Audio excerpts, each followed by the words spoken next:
And welcome, everybody. I think most of you are part of the community. Some of you are not. I'm so excited to have Chris here teaching us about ADHD and queer family building.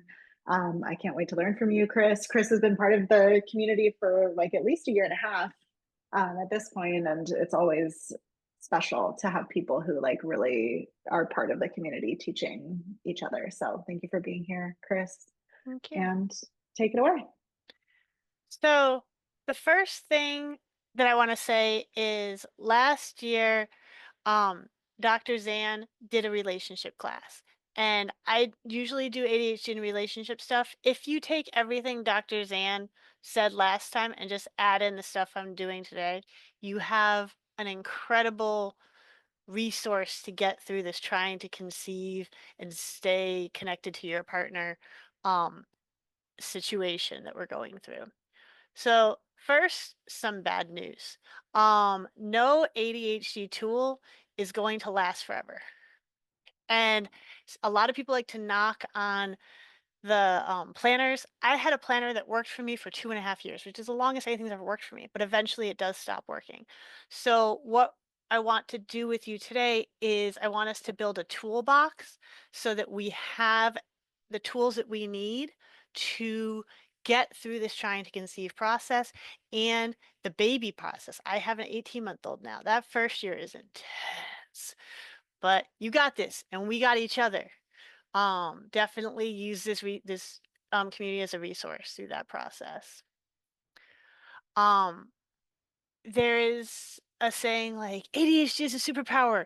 Yeah, it mm, it's something, but the thing is that then we go to the other side where we say like in this presentation, I'm going to talk a lot about how like the things that are challenges for us, but I want to be very clear how lovable and incredible we are because that sometimes gets lost. So every presentation I do, no matter where I do it, I always blow through a list of what makes us amazing. So we are optimistic, passionate, outgoing, persistent, tenacious, receptive, versatile, adaptive, courageous, creative, flexible, driven, honest, joyful, funny, resilient, dynamic, energetic, idealistic, visionaries, knowledgeable, playful, intuitive, and inventive. And a lot of the reasons that we are that way is because of some of the things we'll talk about later that end up being challenges in some ways, but they also create this incredible person. And I don't want that to get lost in what we're talking about today. Move forward. So ADHD 101, we're going to talk about, wait, going ahead of myself, sorry. We're going to talk about motivation, tolerances, RSD, and PDA. I'll explain to you what all the acronyms mean. Alexithymia, the default mode network, and now and not now. This is just stuff that generally we want to, that is going to be helpful for you to understand how to best work with your body and create tools. Motivation. Importance is not important to us. How many times as an ADHD person has someone said to you, I don't understand why you can't do this. This is important to me, right? Urgency, passion, interest, challenge, and novelty are the ones that have been studied to motivate us. However, I found in things like sometimes you can't do something and then someone else is just in the room. We call it body doubling. And all of a sudden, you can do whatever it was that you were paralyzed to do before. So community can be really helpful. And body doubling can even work via Zoom, they found during the pandemic. And then sometimes a lot of us are verbal processors, just having someone to bounce ideas off of and hear things back on can be really helpful for us to get motivated to move forward on something. But I would love in the chat if anyone has any ideas of how we all, most of us that have ADHD understand how urgency causes us to do things, but passion, interest, challenge, novelty, autonomy, also like feeling like you are in the driver's seat, and community, how any of those might help you moving forward. You want to take a second and pop something in the chat related to that. I can't see the chat, but teamwork makes the dream work. Oh, you're muted. I will read things that Cool. people contribute. Yeah. Mhm.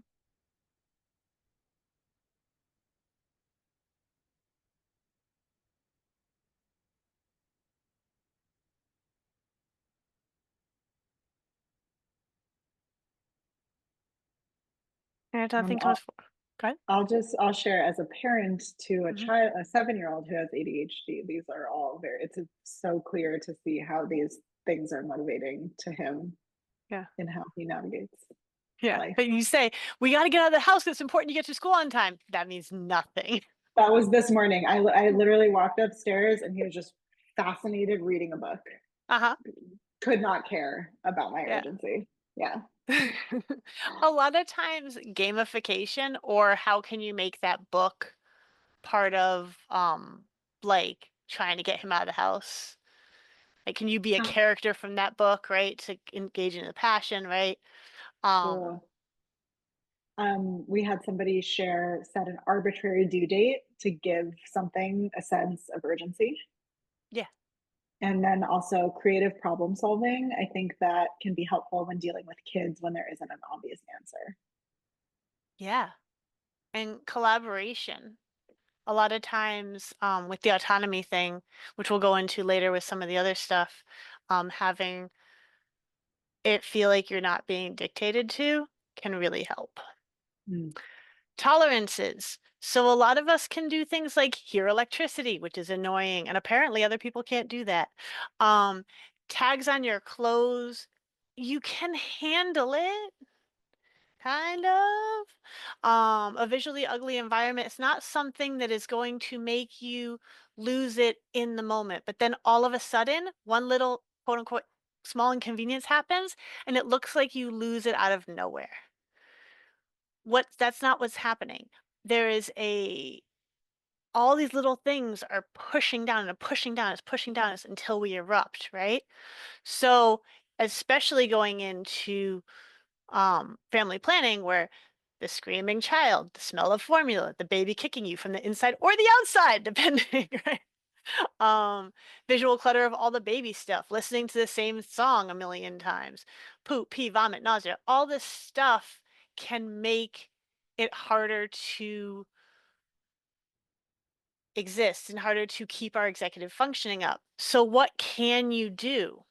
Um, Sunglasses indoors is something that most people don't think of, but like it can be really helpful if it's like a sunny day or if for some reason someone puts on the overhead light, God forbid. Um, Being able to just calm your nervous system by wearing glasses, sunglasses indoors can really help with some tolerances and anything else that anyone else has found that they find helpful. I love for them to pop in the chat.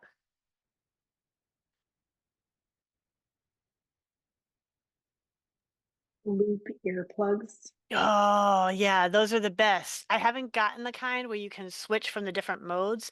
So what's nice about Loop when you have kids is you can still hear the screaming child. But so it's not like earplugs where you can't hear anything, but the sound of Miss Rachel in the background is muted to the point where you can't really hear that as good. So it like just takes everything from like up here to like here.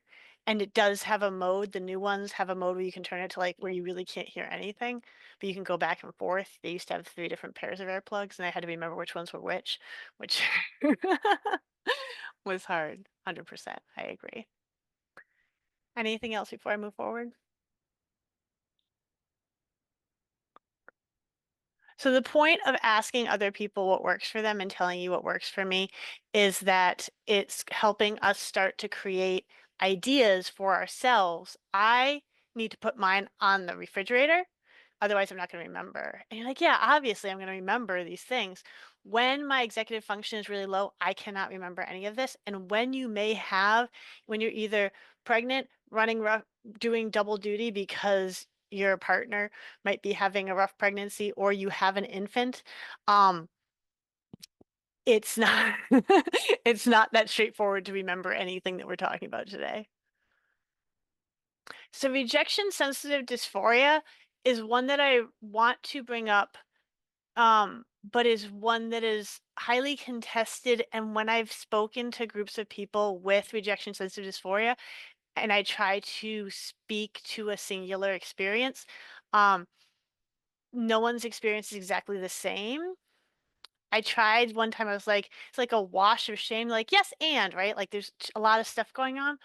what's really important for people to understand is that it's like a severe emotional pain when someone experiences rejection, criticism, or failure, or experiences something that they perceive as rejection, criticism, or failure, right? So if you say, "Hey, did you take out the trash?" Right? You might just want to know, "Hey, did you take out the trash, or do I have to take out the trash?" Right? They say like, but it can turn into this thing of like, "You don't think I'm responsible enough to take out the trash," right? But even just knowing that this is something that if people once people have heard of it, they can be like, "Oh yeah, that's me." Like how in a time when no one's being when we're not hot, right? What might work, right? Do iterations of things and to try different things on to say, oh no, that didn't work. That's still, or like someone in another group I was teaching in last month, I think it was, said it's really important that they come together and like validate what's good about them so they can try to get that in. But that doesn't work for everyone, right? This is again everyone's different, but these are things that I didn't even know about until for 10 plus years after I got diagnosed, and it really does make a huge difference. Anything that anyone has that they have found helpful with rejection sensitive dysphoria, anything they would like to say about rejection sensitive dysphoria? No pressure, just giving you the space.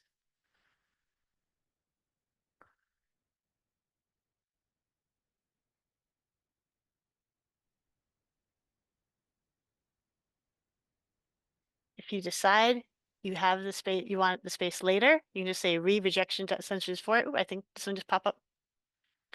Someone's shared that they've found CBT, DBT skills very helpful with that. Mm-hmm. Is the sky actually falling? Well, it feels like it's falling. Mm. Right? But yeah, being able to self de-escalate can be helpful for some people. That's a good one. And then, so what we call it within the community is persistent drive for autonomy. What it's called in the DSM is pathological demand avoidance, right? So the difference between what it feels like within me and what you as an outside person who thinks I'm a problem feels about it, right? What's happening is when your body gets a demand, it perceives it as a physical threat to your safety. And that can change how you engage with people. And if you look at in the United States, anyways, our society is filled with demand language. You need to get your put on. You need to leave in 5 minutes. Look at me, listen to me. You need to, right? Declarative language is one tool. There's a whole book on it, but saying things like, I wonder, I think, I feel that, remember when, notice that, I notice that, I can see that. Um, what I hear is maybe or perhaps makes it for some people, and again, speak to the person who you're actually parenting with, but or speak to yourself if you're parenting by, like check in.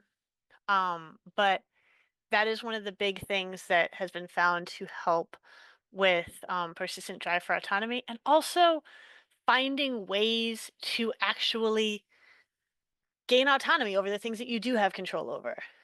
The thing about a baby is they don't care about your autonomy, right? But like where can you carve out moments where your autonomy and your selfhood and your needs can be met and nurtured, right? Anything on this one that anyone would like to share?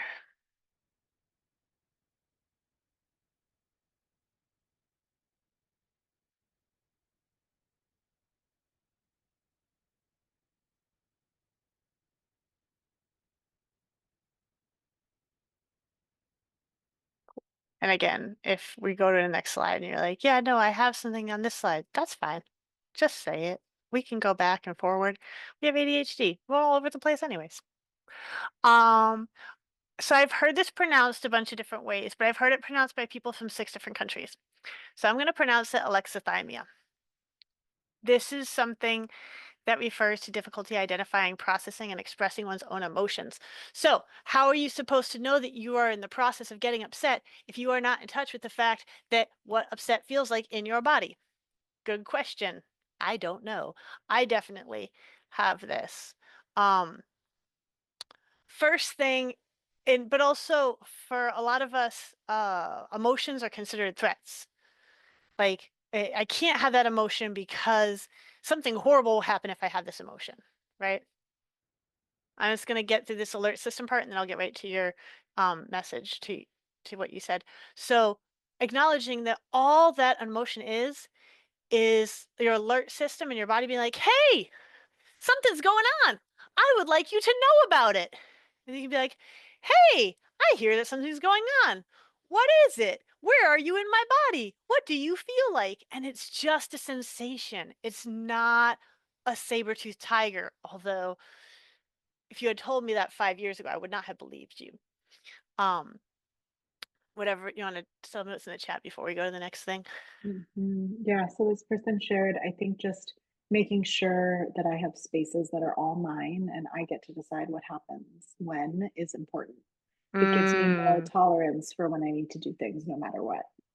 Yes, exactly. That is such a good idea. And set to that point of like, where do we have a locus of control, right? Actually like carving out that spot for yourself. So smart. It's like I need to drink water. And then I love Lindsay's emotion sensation wheel, because most people have seen an emotion wheel where it's like fear, anger, disgust, and it says aggression, irritation. Great. What is that? Right? Like, you're giving me all these words that have no meaning. And what this brilliant human has done is they have put on the outside what you are actually feeling within your body. So if you can get embodied enough, and it took me a year and a half to do that, but get invited enough to be like, wait, I have sweaty palms, right? Then I know that I'm in the surprise category and it's shock, confusion, awe, or excitement, right? Not necessarily, like, it's not perfect, but if you have no concept of what an emotion is or what these words mean, this was incredible to me. And then thank goodness recently she created this for people, for educators to use in stuff like this. So I was able to finally put it in. I have a pillow normally that I show people and tell them to look online, but I can finally actually show it here. So, default mode network. So this is a part of your brain that for like your average person will daydream sometimes. And then when you have to do something, the daydream part shuts up. Not for us. For us, no matter what we are doing all the time, the mind wandering and the daydreaming just is always going in the background. There is never quiet in our brain. Sometimes it feels like there's quiet in our brain because we can do something called hyperfocus, where like all of a sudden we have gotten all the voices to focus on this singular thing, right? All the daydreaming to do the same thing. But generally, there are multiple, like I say, there's like a keg party in your brain. Um, so what this means is that when we are trying to do a quote unquote simple task, there are 13 other simple tasks or other things going on in our mind, right? We're trying to just be present with the baby. Our brain is like, where's the laundry? What about the dishes? How is it? Da, da, da, da, da. Do you see that show last night? That was super weird, right? Like, it's just always going. Someone has something to say about that? I saw something click or no. Very cool. My No, screen just no comments. Yeah. freaked out. Yeah. Um, so for the default mode network, there is certain music. If you just go on YouTube and like study music, some people that think it's Mario Kart music works really well for them to quiet the default mode network. Um, but and meditation can help also noticing what is present in your current environment. So like just being like, oh, that's my wedding photo. Oh, that's laundry I need to put away. Oh, that's a plant, right? Can help your brain be like, hey, Be where your feet are. But understanding that we cannot just naturally, like, just because we're supposed to focus on something, be where our feet are is important, and not having us beat ourselves up for not being able to do that. If anyone has any thoughts on this, go ahead and let me know.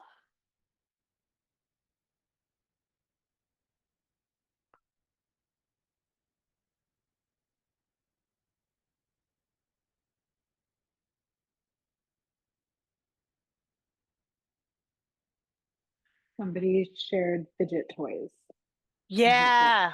Yeah. Giving your body something to do so that your brain can be quiet. Yeah. 100%. Um, Exercise is also good in general at helping get enough dopamine to get us to focus if we need to. Um, Getting outside, there's a lot of research about being outside helping with focus. Someone else shared doing something that helps me hyper focus, like a number-based puzzle for them. Then allows me to keep my brain calm for a while after. Mm-hmm. Exactly. Excellent. This is very important in general for you to know, but especially with kids. Now and not now. It feels like this moment will last forever, and it's hard to perceive or imagine a different reality. Also, if it doesn't need to happen right now, then it doesn't need to happen ever.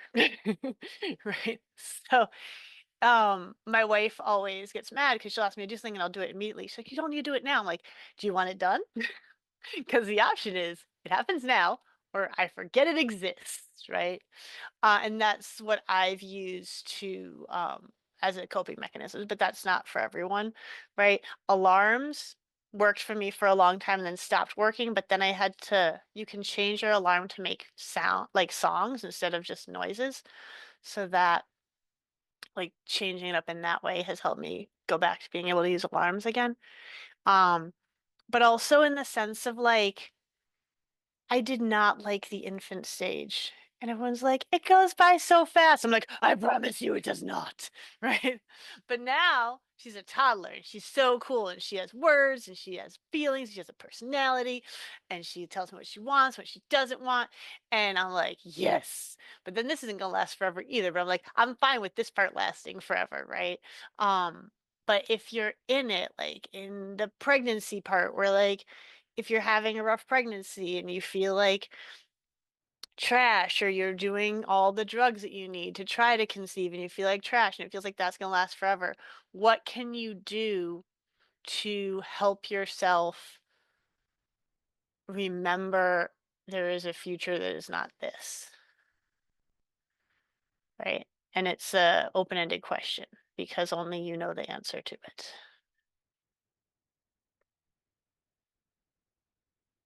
Now, people will say things to you like sleep when the baby sleeps. Um we'll get into that in a second. But so we're going to talk about how relaxation looks different to us. Estrogen and attention. Say this word for me. Domperidone. Thank you. I never get it right. Domperidone and sleep. So, um, people think that if you stop moving your body, that you can relax. As we just discussed with the default mode network, that is not necessarily true, right? So, what do we need to do to actually relax? So, is dancing relaxing for you? Is doing art relaxing for you? Is it good YouTube rabbit holes? Speaking of like just like getting that hyper focus into one place, meditation, either walking or just regular exercising. Um, I personally need to rest my brain and my body separately. Because if I try to just lie down, my brain's going a million miles an hour. So when I lie down, I can watch like kind of like stupid TV that's kind of a little anxiety provoking, but it keeps me in one place long enough, and then I can go do something that's relaxing to my brain, like dance around and something. But sometimes doing them at the same time is not possible. Is there a new chat or are we good? Yeah, someone shared, wow, I love this. I've been dancing more and felt a somatic shift, but wasn't entirely sure all the aspects of it. So this is so helpful. I'm so glad. Now, estrogen and attention. There are certain people who, when they are pregnant, they do not feel their ADHD symptoms because estrogen helps um, carry dopamine and serotonin and makes it so it's harder for it to get sucked up as quickly. What happens with ADHD is there's dopamine floating around, but we have little vacuums. Are like, I can get it, I can get it, I can get it, right? And when the estrogen is connected, it's like, oh no, it's too big to go in the vacuum, right? So if anyone ever notices the week before their period that they feel like their ADHD meds stop working, that's because basically they do, because there's a dip in estrogen and then your ADHD symptoms go crazy. Or if you ever started a tea and all of a sudden your ADHD symptoms go crazy, the lack of estrogen is making it much harder for you to um, get the dopamine and serotonin you need to deal with your ADHD symptoms. Now, just because you got a bunch of estrogen in you doesn't mean that you don't have 5 million trillion tolerances that are making it so actually your ADHD symptoms are not better, right? Because you got like the nausea, you got the kicking, you got the whatever, the actually becoming bigger, you got the bloated legs, you got all kinds of stuff, right? Going on. So it's not like, oh, good, I'll get pregnant and then all my ADHD symptoms will go away. Maybe it does happen, but it is not a guarantee. But I just wanted to bring in with pregnancy, um, that's a real thing that can be something to notice. Do we? Yeah, well, someone shared, wow, just blew my mind. And then Alexandra, because you put your name in, I'm assuming you are okay with me sharing your name, but let me know if I'm incorrect. I can edit it out in the recording. I felt so much more focused when I was on estrogen birth control. Yeah, yeah. It's that's why, because the estrogen helps the dopamine and serotonin stick around. Now, domperidone. Don't be like me and pay 3 different specialists to get you to lactate to find out that you cannot use domperidone. Did I say it right? Great. Because what domperidone does, well, you can, but it you're gonna have a rough time. It blocks the dopamine receptors. So remember how I was the receptors are the ones that see if the dopamine is there and then let you be like, "Wee, I have dopamine," and it blocks those. So also there is some depression that can happen with domperidone because of that dopamine receptors. But for people with ADHD, it can really make your symptoms worse. My psychiatrist also is a professor at Harvard and also is an overall nerd. And she didn't know about this because most of the research that we have is on kids, but she looked at what domperidone does and she looks at what, in my case, Adderall does. And she goes, oh, yeah, no, that's not, you can't, you won't be able to be on your meds. And if you can do it, but they won't do anything because of that blockage, which is something that I paid way too much money to find out. So don't be like me and find out for me right now. This is so valuable. Thank you for sharing this Oh yeah, information. 100%. And then sleep and ADHD. Here's the thing, okay? Uh, you're probably not going to sleep, right? Because if once the baby, well, when you're pregnant, because the baby is kicking you all night long. What? And then if I was the non-gestational parent, and then my wife in turn kicked me all night long, right? So no one got sleep those 9 months. But once the baby's out, then also they're not sleeping very much. The idea of sleep when the baby sleeps is great if we could shut down our default mode network. But I do sleep better now that I'm exhausted from not sleeping for a year. So it does get that like ability to shut down has gotten better. But also once you get through the first bit, like the first month or so when you're like, what's happening? If you can have a schedule where you can swap out who's on baby duty and actually get some sleep. I highly recommend it. We had a friend who came over once a week and did night nursing for us. She was an angel.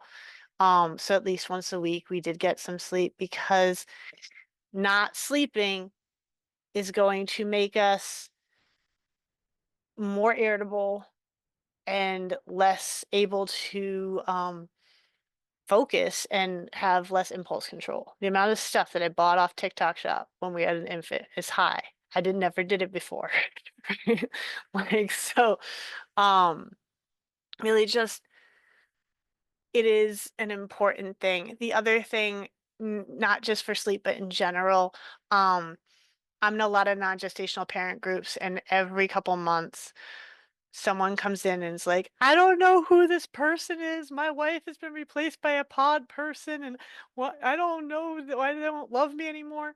Hormones, postpartum depression, postpartum anxiety for both partners. I hear a lot in the non-gestational parent group from the gestational parent perspective, because that's who I am. But like, non-gestational parents can also get postpartum depression, can also get postpartum anxiety. It takes 2 years to recover from a pregnancy and become something resembling the person you were before.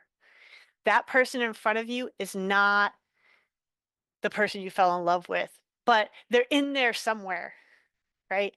So, um, hang tight and see over time what actually, um, who they actually become, right? Maybe you don't like this new person, right? But give them a minute to like get the hormones in check for both of you, and make sure that you're honest with the doctors about how you're feeling, because they can really be helpful with that. Um I think, yeah, understanding how our brains work can help us with our brains instead of like, working with our brains instead of against them. There are certain things during trying to conceive and parenting process that are just gonna suck, but nothing is forever, even though it feels that way. Questions, comments, concerns?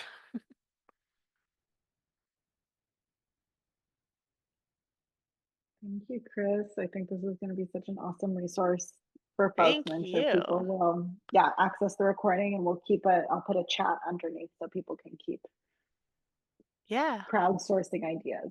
And if anyone has any questions, I'm in the community. Um, I'm happy to talk to anyone about any specific questions or concerns that they have.